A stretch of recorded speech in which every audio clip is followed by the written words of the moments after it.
Okay, I'm going. Right. Okay, I'm gonna go on mute. Okay. Cool. All right. Thanks for joining and meeting us here virtually to talk about week 2.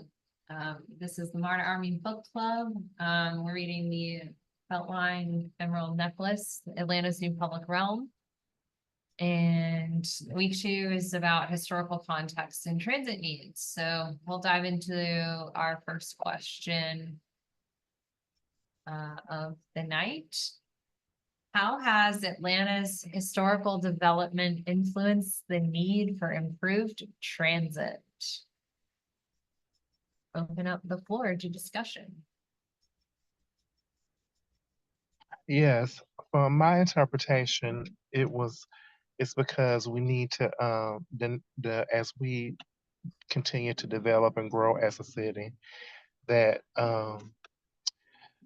we need to have density in the neighborhoods in order to be able to justify the use of using the transit along the belt line once it's built.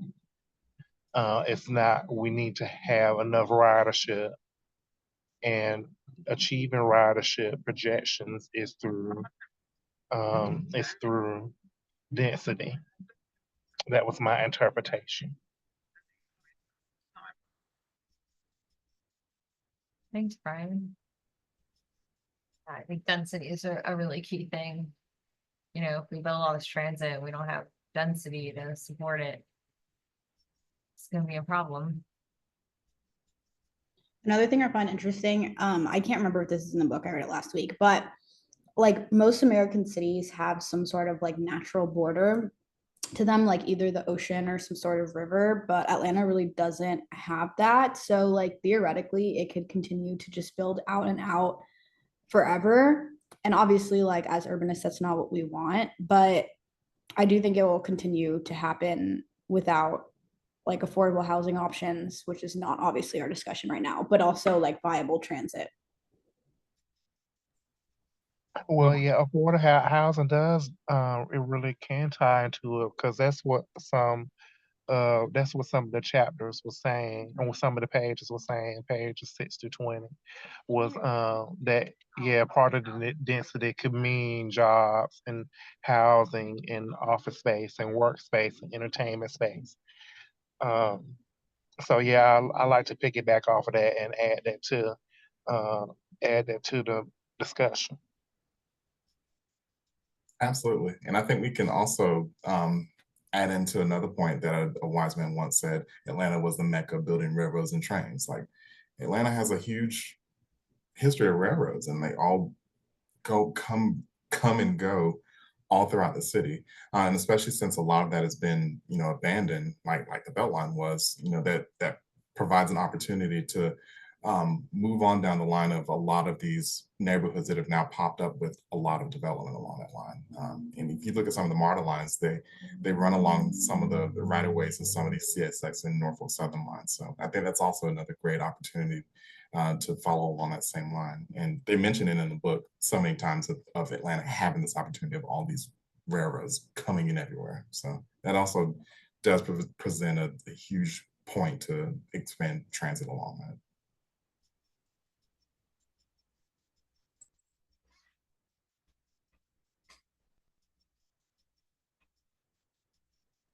Any other thoughts on Atlanta's historical development and its influence on the need for improved transit?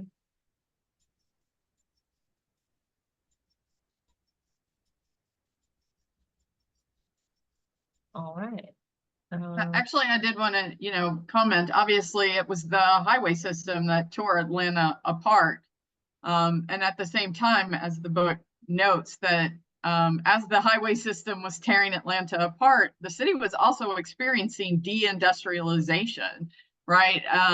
Which meant that left a lot of neighborhoods not only disconnected, but in some ways with no use or purpose, right? And so by adding the Beltline, including the transit piece, right, you not only reconnect the neighborhoods that the highway system disconnected from each other, but you potentially give those neighborhoods purpose and use again, right? Either as green spaces and recreational spaces, or as, as development moves in, new housing spaces, right? New workspaces, like you just really increase the development along these areas that had been industrial spaces, but aren't anymore and kind of don't have sufficient useful purpose. Yes, I agree. Yeah, that's what I meant to say too, because in pages 6 through 20, it talked about how the industrialization and how the interstate system segregated the neighborhoods, and now and um, part of the loop was supposed to reconnect all the neighborhoods back together along the loop.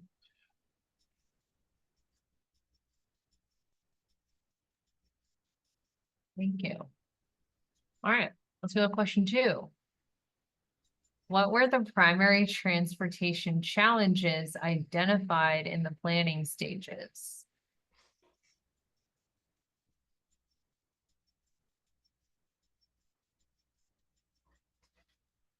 Piecemeal ownership of the right of way. Like some developers were buying up various parts of the Beltline. And it was like very fragmented ownership, which raised alarm bells when the Beltline was first getting like off the ground, just because getting buy-in from the larger the number of parties gets, the more difficult it is to get collective buy-in. And budget and money. Yeah. Yes, I agree, because they was also talking about how that's part of why the TAD allocation district was created. It's because to raise funding and make the project eligible to be on track to receive funding, to continue out to build out of the project. I think the TAD, according to what Beltline, the ABI said, because I had asked a question generally on my own for research purposes, was that I think it's only 3% from the TAD only goes towards transportation. And for an example, for this year, it's already been allocated. So we will have to ask the Beltline to, from here on out until 2030, to request that a certain percent, sort of like being an earmark toward transportation for the Beltline loop.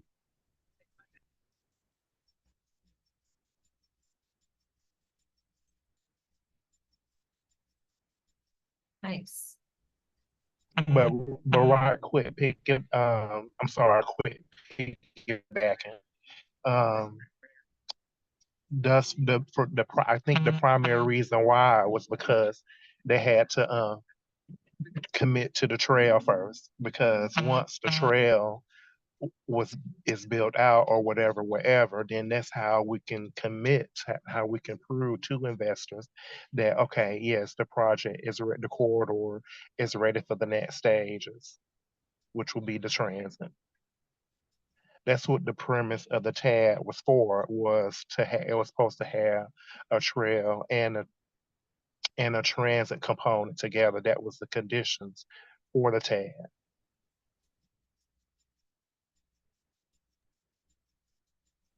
I don't know if this is oh, go ahead. No, after. I was just going to say, I don't know if this is specific to the transportation, but one of the challenges they talked about was that like there's never enough money for everything that everybody wants to do. And so it's usually like the repairs and the upkeep that get kind of pushed to the side when money's tight. And so that like it's all well and good if we create like this whole system, but if it starts to fall apart within 5 years, it's really just like becomes a blight. And so that like that's kind of a challenge, is like hiring enough staff, creating like a board, establishing management procedures, all that stuff to make sure it doesn't like deteriorate immediately. Yes, that's true. Um, it was also said too, um, was that oh my God, my thought just erased. Go ahead. I'll come back. So go ahead.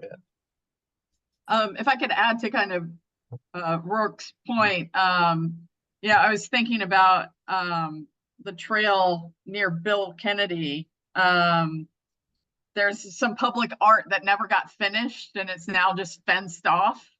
And Chacho, the yeah, don't hill thingies, whatever they are. yeah, I don't know what it was supposed to be and who was funding it and who was supposed to be keeping an eye on it, but we're already seeing that problem starting to play out. And so that's a little frustrating. And I've seen on social media people kind of making fun of that failed project, and then kind of using it as an end to, you know, criticize the whole idea of the Beltline.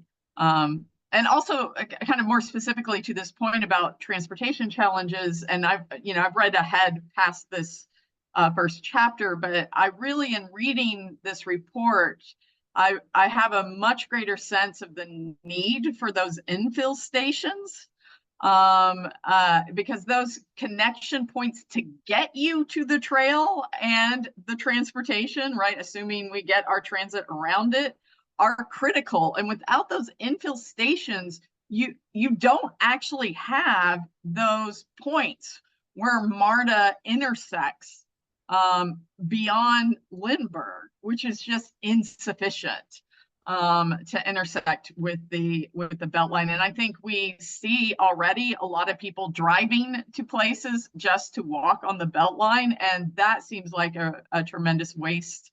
And so those infill stations, I really understand now how critically important they are for this to really work.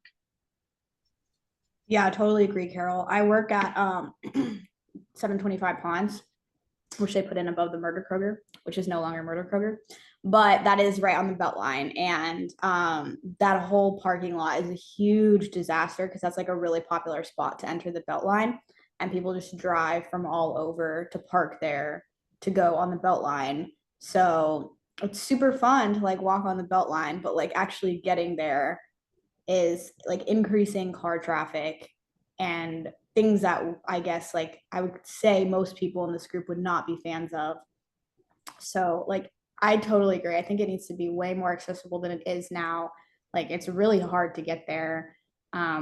Even for like places where it is close to a station like West End, it's still you got to cross like a train track that is often blocked. Like I once literally crawled under a stop train because it was like blocking the way to the like it was crazy.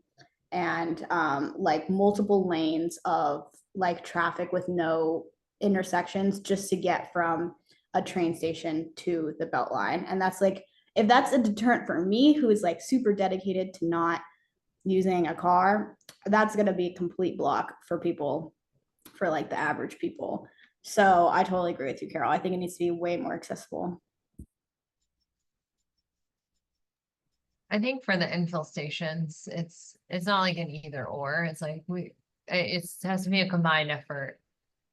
You know, we can't just pick infill stations over actually putting rail on the Beltline. It has to be the conjunction together to really elevate and enhance the Beltline. But I'm already started seeing some cracks in the pavement on the east side because of how heavy the use is. And I'd like to know long-term, at least how the Beltline is planning to think about maintenance costs and repairs, especially on high trafficked areas. Where is that? Like by Pond City Market? Yeah, yeah, the Beltline Kroger, there's gaps in the foundation of the sidewalk, and it creates, they're like eroding away. Yeah, I could totally see that. It's a bump that's annoying for me to have to cross over it. I bet. I know the one you're talking about, I think, Carden, Because I because feel it all the time. yep, because I ride my board on the Beltline, Mhm. and like sometimes if I'm going a little too fast, it makes me feel like I'm gonna get launched. So I have to make sure I'm being a little bit careful on those. And I've noticed it's getting worse, like since even a year ago. I think it might be partially maybe the trees that whose like their roots are growing under it. It seems maybe, I don't know, but regardless, I agree. Maintenance is definitely going to be a long-term thing we have to think about. Yeah. Anyway. Any other thoughts on transportation challenges? Didn't they mention at one point that there are a lot of the work that hasn't been done to connect the Beltline has to do with the lay of the land in certain areas that things have to be leveled out. There's a whole lot of earthworking to be done to connect the Beltline in these certain places. And I noticed that most of them are on the west and south side, and that makes me kind of think, kind of go over what we were talking about last week, that that the east line just happens to be the interest of a lot of the people who were working on the plan. And now I'm thinking, well, yeah, that might be it, but I think a larger part of it might really be that the lay of the land on the east side might have made the whole project a little bit easier to work with there, and that's where they began. But it seems like that is a transportation challenge. Yes, I agree. I have also wanted to say that too, um, because like I said earlier, I think they had to prove a theory first to like although they're separate. Well, it's coming from tier 1 and tier 2, streetcar east, and then the rest of the belt line for tier 2. Streetcar east is in tier 1 in the more MARTA plan, and then um, the rest of the loop is in tier 2 of the more MARTA program. That they had to prove something first, which was the east side that was more so finished first as far as getting density levels ready in order to continue on with the rest of the project. It had to prove everything. It had to prove its first point. And then also too about how the rest of the corridor, like it's one section as to where it still has to go to the locally preferred alternative. As we're learning in the Beltline Transit Study, the stakeholder committee, um, which was the study will be completed by next spring 2025, is a 13-mile stretch on the southern loop. Since it used to be a rail corridor, and from the first two previous task force studies, was that it was a abandoned corridor, so it did not have to go through the locally preferred alternative process again. So I think that's what, to some degree, I could see what she's saying about still learning about the terrain and stuff, and I think that was most of their concerns in the Northwest Loop.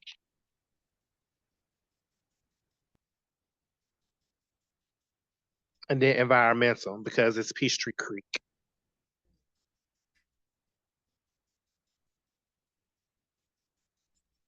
Right. Lots of things happening. It's very exciting. All right, let's go to the next question. Question 3. How do past land uses compare to the proposed integration of transit on the Beltline? How do past land uses compare to the proposed integration of transit on the Beltline?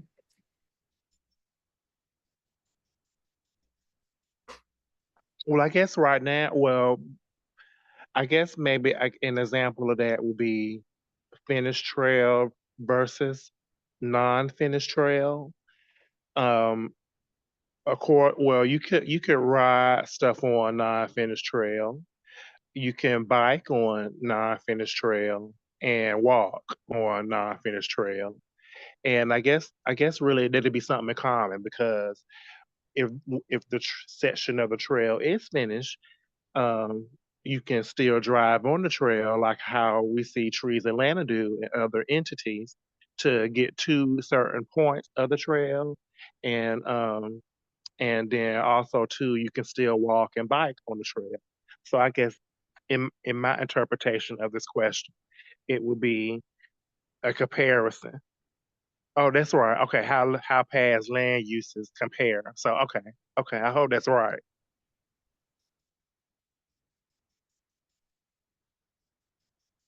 Well, I think past land uses where this used to be actual rail, right? And now it's turning into like a rails to trail. But yeah, I mean, well, it used to be just heavy rail, and now we're turning it into a green space, but then adding rail on it again. Yeah, that too. I didn't think of it that way, but yeah, I did think of it that way. Yeah, I like that point. Yeah, I think like the connection of like the industrial uses, and then it's getting transformed because it was already designed to bring the industrial things around the city. Back when that was like kind of the outside perimeter. And now it's not in the center, but it's in the middle of where everything is. And it's more just like this is connecting people rather than goods, which I think is very interesting. Yeah, that too. Yeah, I know. I'm not. I mean, I agree with everybody, but yeah, I see what you're saying. That makes sense. Yeah.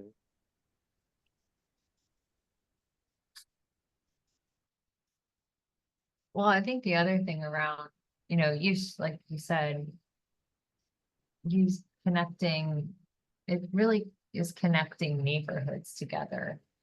Whereas, I mean, in essence, rail that is only bringing in goods is similar to like a truck driver, bringing in goods. You're not creating a vibrant neighborhood, right? It's just a transportation corridor. Whereas this is now actually,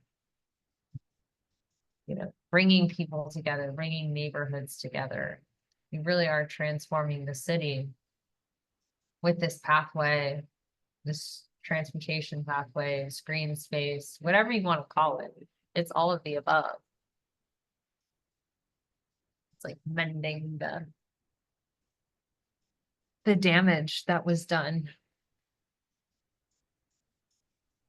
Yeah, I mean, just, you can see, there was a past when all this area was industrial, but still residential, right? Because all the people lived, and in fact, the book talks about how these areas were called sewers of smoke, right? But they're neighborhoods, right? They were Inman Park, Grant Park, Druid Hills. They may have been sewers of smoke, but they were servicing, the industries of Atlanta. And then when that kind of twin hit of deindustrialization and the building of the highway system, right?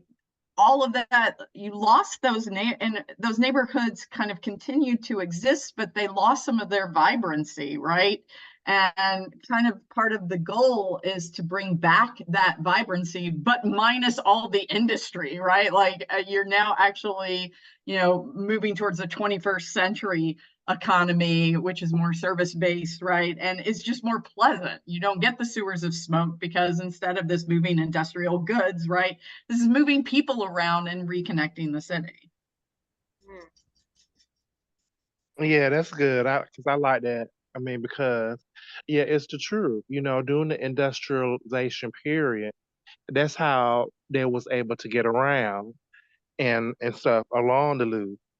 So, um, another argument can be, as this project continues to go through the process of being delivered, is that um, um, looking at it as a restoration project, because we're reconnecting opportunities through the neighborhoods, through jobs, through, what I'm saying, through everything. It's reimagining how it's going to look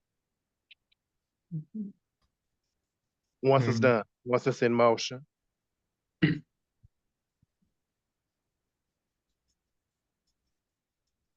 Yeah, I guess Tuesday, I guess, I guess there is deindustrialization, but I guess there's still a bit of reindustrialization as well, or maybe it's more individual, particular, rather than large, big machines. I mean, there are things like I guess maker spaces or small um art spaces as well, things like that. I mean, um people who make I mean I think that's being built along the Beltline as well. I mean, um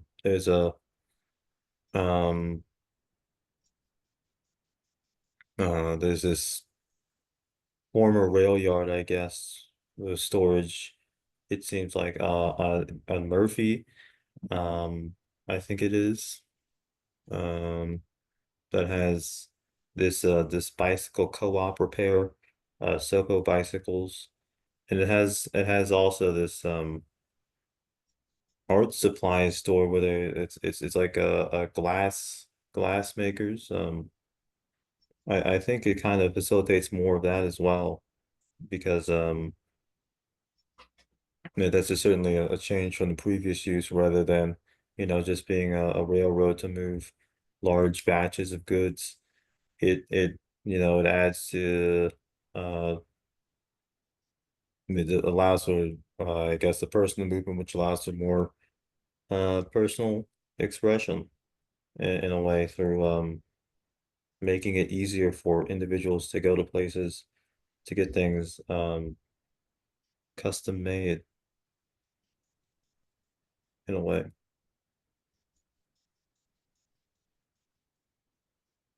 The city's definitely changed. So my dad is from Atlanta, and when I told him, it's probably like 6, 7 years ago, um, I had told him, I was like, oh, I'm gonna go like roll around Inman Park, Grand Park area, and he was like, why? Why would you do that? Because his version of what Inman Park, Grand Park used to be was kind of this industrial, very underdeveloped area. And so I think it's interesting to see how much the city has transformed already just because of what the Beltline has already offered. Mm-hmm. Mm. Anyway, all right. Let's move on to the next question. 4. Have you been to a city that has combined transit and green space? And if so, what was your experience? Combining transit and green space. Yes. Um, it was a few years ago. Charlotte. I mean, we don't have to go that far to see type of system that we will have.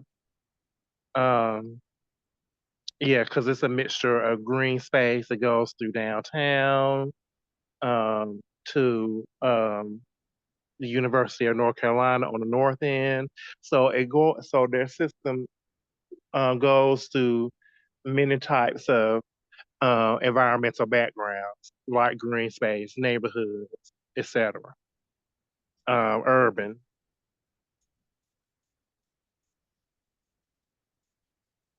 It's not along the entire loop in Charlotte, but there are certain areas where the stops are as to where there is trail besides transit, besides train in Charlotte.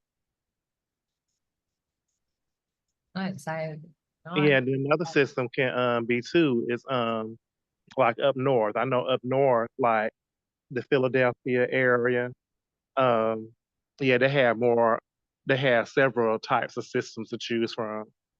Um as to where, up there is very transit oriented, and it's a lot of choices to choose from and a lot of examples of green space. I know I And was in oh sorry. no, that's okay. Oh, I was gonna say I was in Boston recently, and I didn't even realize before I went there that they have a streetcar that goes on grass tracks and does sort of what they're proposing or what they're going to build here. And I was really impressed by it. It was I don't know, it was a space that people were able to like walk across and like be on, and then um, and then it would still share the same space, which I thought that was, I don't know, I thought it was just very impressive. I wasn't even, I don't know, I guess I've known that like Europe has stuff like that, but I didn't know that we had stuff like that exactly in America. I just thought that was cool. And it's an old system too. It's been around for, I don't know, the train seemed like it was 100 years old. But I don't know, I just thought that was very interesting. Is that the one that goes to Brookline? Maybe Bakari would know this. Yeah, along the Green Line in Boston, which they talk about in the book. They also talk about Minneapolis, which I was just in 3 weeks ago. And part of the green, not the Green Line, the blue line that comes up from the airport in Mall of America, it also runs through Minnehaha Falls, which is like this big park, and it's also a part of their like really large park, their system of connected parks around the city. It is beautiful. If you've never been to Minneapolis, please go, because like a lot of their bike trails are connected to a lot of it, which was supposed to be a part of the question as well. Have you been to a city that combines transit, bike paths, and green space? And I think that that kind of points to Brian's question, like or Brian's response is that, you know, there are instances to where you have green space and transit, but you don't have bikes, and there could be transit and bikes, but you don't have green space. But I don't know if there's really like any great examples of all three of that combined, except if you go to places like Europe, except if you go to places, I probably won't even say they have this in Asia, but you know, like America hasn't really done this, and I think that also speaks to the opportunity that Atlanta has to connect all of this. You know, before, like, I had heard nothing but bad things about Minneapolis. Granted, these are people who probably either don't care about transit or actually are anti-transit, but I just have heard that Minneapolis is not it. And but then I'm reading this book and everybody's like, "Oh, you got to go to Minneapolis." I'm reconsidering. I might check it out. I know it's an amazing and beautiful place. The food is actually surprisingly good. If you've never had a Juicy Lucy, that's where they put the cheese in the burger, but vegan soda wouldn't qualify. But yeah, it's a huge bike community. They have bike trails everywhere. They have a really nice art scene. Their downtown is nice. And they even like memorialized like the neighborhood where George Floyd was shot and killed. And it's, you know, it's a really great place to pay your respects and also give way to the people in the neighborhood. So yeah, but it's really nice, and their airport's beautiful too. Oh, I'm actually gonna check it out now. You know, I wonder if the success of transit, the relationship of transit and cars, I'm kind of thinking that the northern cities might have some kind of advantage in matters of transit simply because when it gets cold, it's very hard to maintain a car. Um, I lived up in Ohio, not really that far north, but I know how awful it was. You know, if I had to change a tire and it was sleeting outside, or something went wrong under the hood and it was like 0 degrees or below. Um, I mean, you know, it seems much more practical in situations like that just to have a garage that maintains transit for the public, where people can, you know, work on these vehicles, you know, in a controlled environment. And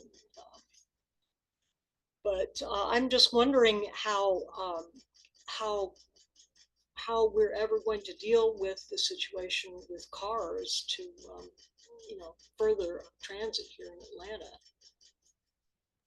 Yeah, that's true. Yeah, Miss Mary. I mean, that's a good point. You know, I mean, the only thing we can do as neighborhoods, in my opinion, is continue to, you know, show up to the meeting. Um, you know, because I mean, we are actively paying for this project.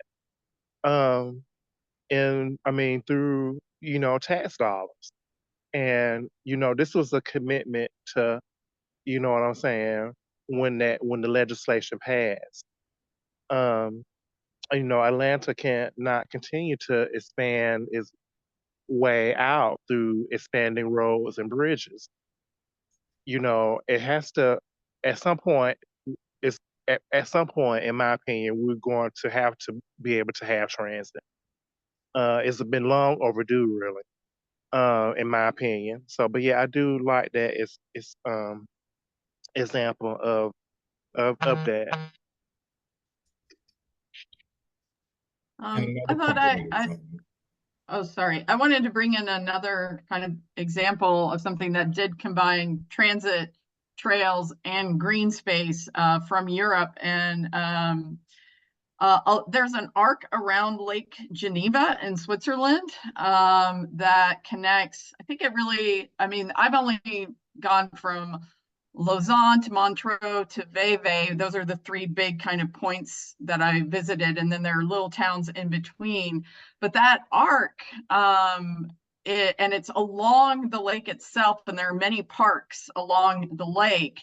And then there's a bus line that runs along the arc, and also a trail that goes along the bus line, and any highway movement. And there's also a train that runs among all these cities as well. So there's a bus, a train, a trail. And you can take your car on the street along the lake, but most people don't, because there are all these other options. And if you do want to drive, like, the highways further in, like, you have to go way far away from the lake to actually take a highway to connect to these cities. You're encouraged to try to connect through these towns via these other means, the trail or the train or the bus. And I stayed there for like a week and moved between these different cities, and never once missed having a car. Like, it was so fantastic and lovely. And I did everything. I did the train, I rode the bus, I walked it several times. Like, I loved having all those multitude of choices depending on what I felt like that day, or how, what the weather was like. So, it does, and that was on a much larger scale, but it does exist. Yeah, I've been there too. It's really lovely. Geneva, Lucerne, yeah, it's along the water's edge. We need to stop because I'm thinking of so many. I'm like, oh God, I gotta go here. I gotta go You here. got to. It's really lovely. Oh, it sounds so nice. I thought of a recent example I went to, which was in Louisiana and New Orleans, and the train along Audubon Park is really lovely, and it also has a center bike lane as well, so it's really lovely.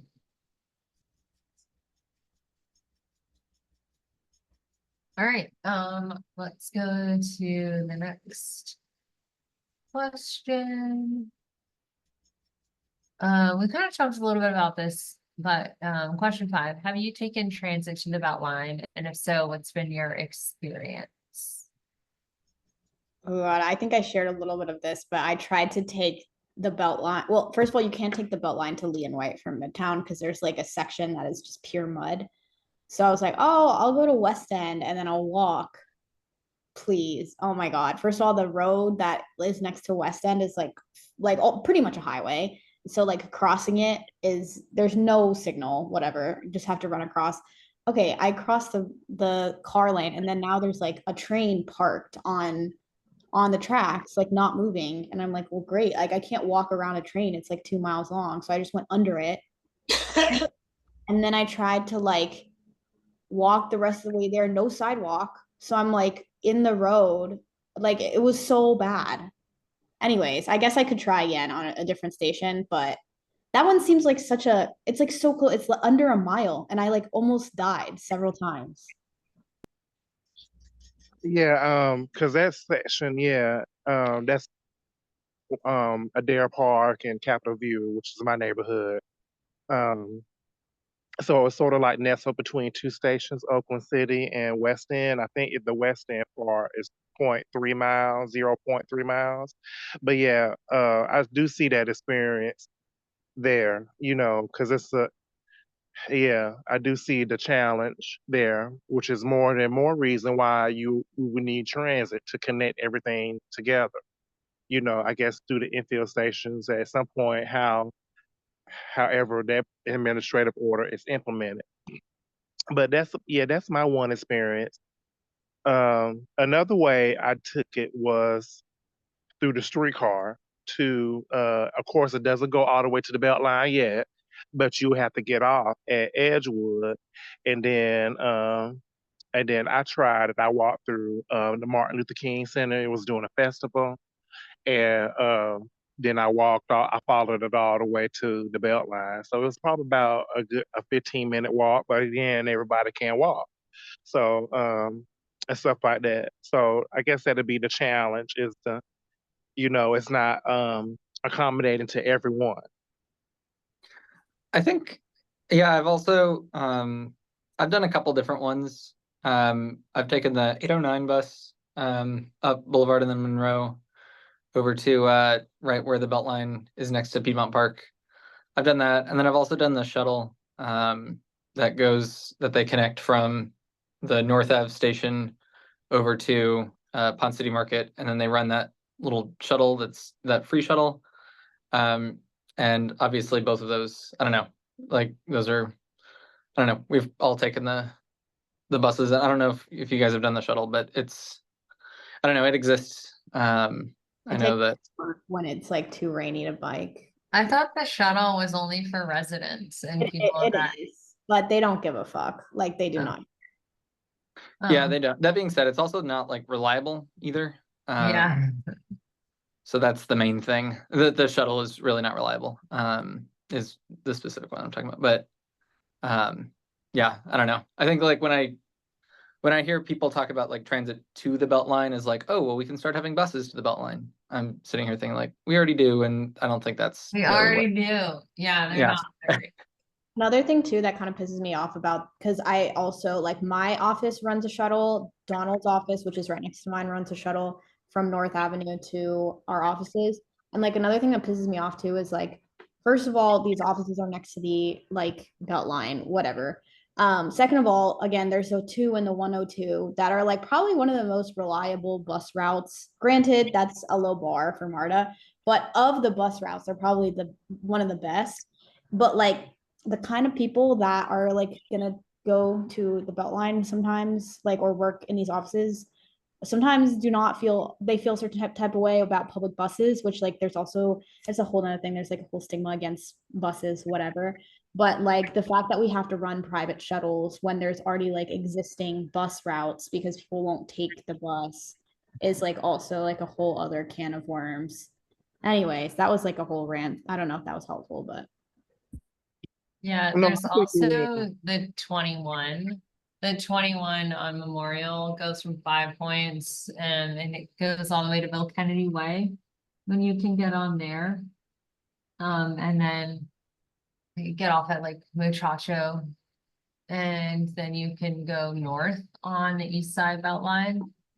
And then you've got the 36, like if you're at Midtown Station, you could walk the mile to Piedmont Park, Park Tavern at that entrance, or you could take the 36, which takes you within a block of the Beltline. But the streetcar, yeah, in order to get directly there on on Irwin, you take the streetcar, but you're still like half a mile out.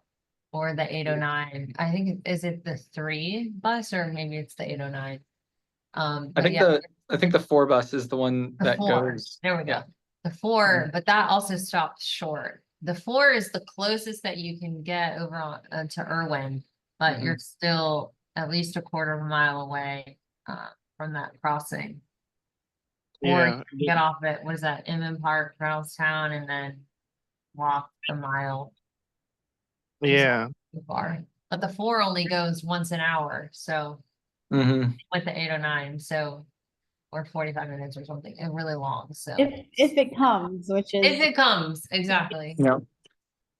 Same thing Yeah. with 21. The 21 is great, but it's just I the bus didn't show up yesterday. I waited 35 minutes at the station. It sucked. Yeah.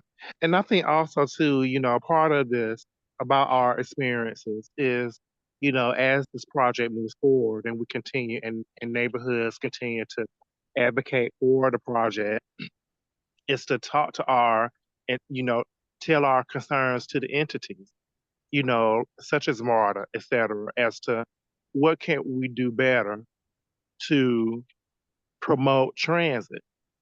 Um, and I know it's hard, but yes, like buses running every hour, whatnot, that's unacceptable in my opinion. You know what I'm saying? So, yeah, I do appreciate that sentiment of what y'all are saying. I mean, yeah, I totally agree. I forget the bus number on where it goes from West End to the Lee and White area. But I thought that was gonna be a quick ride, and it definitely was not, because it stopped. It goes all through the residential area and everyone's getting off. And I was like, I literally could have rolled faster, which, I mean, it's like a mile though, it's far.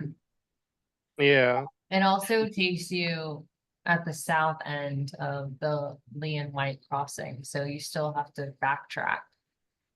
Anyway, Yeah, you're better off using the 71 that goes down Cascade and getting off of that Kroger City Center. yeah, yeah, 71. Okay, I'll look at that one. the yeah. few. Because I tried that too. Because like I said, went to the grocery store. Um, I did this early in the spring, but I couldn't get too many groceries because I had to walk back. So it's about a 30-minute walk back, walking. But you have to walk through the Lynn White campus, et cetera, for me to get back home. So if I were to walk to the grocery store, it's about a good 30 to 45 minutes um, walking to, along the belt line to the store behind the Kroger in Westview. So yeah, it's a lot of challenges. I do see that. Um, and that's why we do need transit again, because a lot of people won't be able to walk, and what about if it's raining? What about if it's snowing, et cetera, et cetera. So yeah, I do. Yeah, that's another challenge too. We would need to continue to tell our entities about, since we are paying for this project once it's done. I think, Yeah. hello? If I could just add, like, just kind of one of the things that to me is kind of frustrating is that there's almost like with the buses, if you live just close enough to the Beltline, you're like, it's actually will take me less time to walk it to get there. But then by the time you're there, you're like, oh, well, that was my walk. Why did I even come here? And then you almost are like, you just gotta, if the buses just ran just a hair more frequently, so it made sense to take them to the Beltline. Like, I just kind of sometimes abandon the whole project because I'm like, well, I'll be done with my walk by the time I get there. Or I could take a bus and it's going to take me twice as long to get there. So it's just like, there's no good choice here. It's so awkward. This is really funny. You made me think of this time a few months ago when I was trying to get to the Toco Hill Library for an event. I live on Memorial Drive, and I looked up on MARTA, the MARTA website. It's MARTA to try to see how to get there. And when all I could see was walking. And I thought, what's going on here? Can't they tell me what buses I need to take and when I need to meet them? And why am I not seeing this? And so anyway, I figured out just myself what buses I might need to take to get over there. And I did that. And as I was going on my last leg, I just sort of realized that when I was looking on It's MARTA, I had a filter for quickest way to get there on a Saturday. It was from Memorial Drive going to Toco Hill Library. The quickest way was walking. And I realized that when I was taking all these buses, how long it had, how long I had to wait to transfer and all that. But I guess what I wanted to say about this question number 5 is that I thought it would be kind of interesting also to phrase it, have you ever driven to the Beltline? And if so, what was your experience? Um, to me, there's no question, being on Memorial Drive, that if I wanted to go to the Beltline, it's about a mile down there on the 21. And but what would I do if I had a car? I mean, I guess there are places to park in the Madison Yards, but not a whole lot of places there. And so, what do people do with their cars if they want to go on the Beltline? That is kind of an interesting problem, and maybe one that is could lead us to the place where we would all like to be with this and cars and things.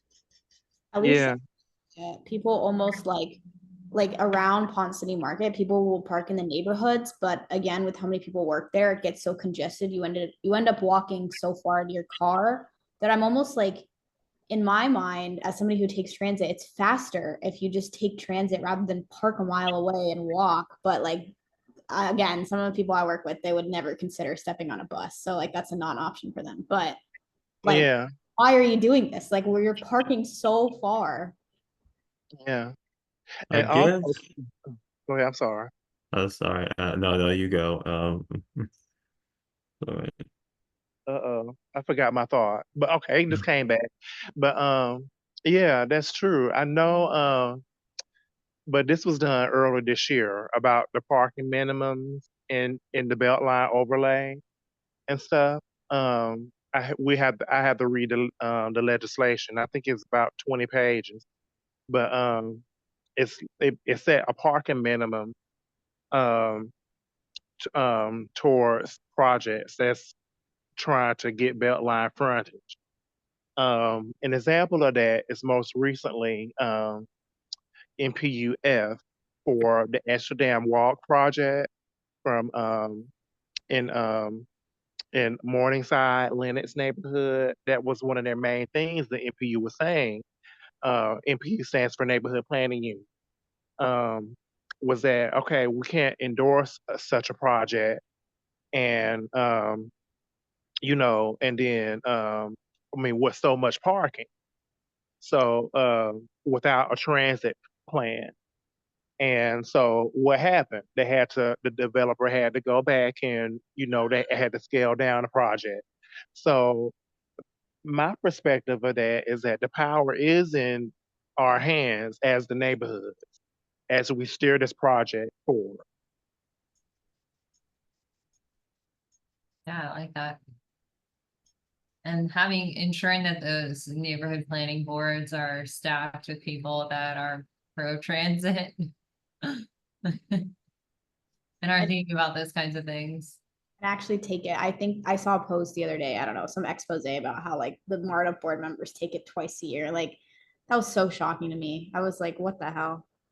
Yeah, I think that should be a requirement if you're serving on the board is, you need to take transit. How are you you're not in the people's shoes. You know what I'm saying? And you're voting on projects for a region. You know what I'm saying? So yeah, I see. Yeah, I totally agree with that. All right. Last thing, like what you saw tonight, we are a volunteer-led organization. We are seeking new volunteers and donations, looking for grant writers, content creators, event organizers. MARTAArmy.org. You can follow us on social media at MARTAArmy on X and Facebook and Instagram. And we'd love to have more people come to our book club. So if you know someone interested, bring a friend next time. And we will see you here back next week, Tuesday, 7 p.m., reading the next section. Thanks all for the discussion. Hope you have a fabulous night. Thank you. Thank you. Bye. Um,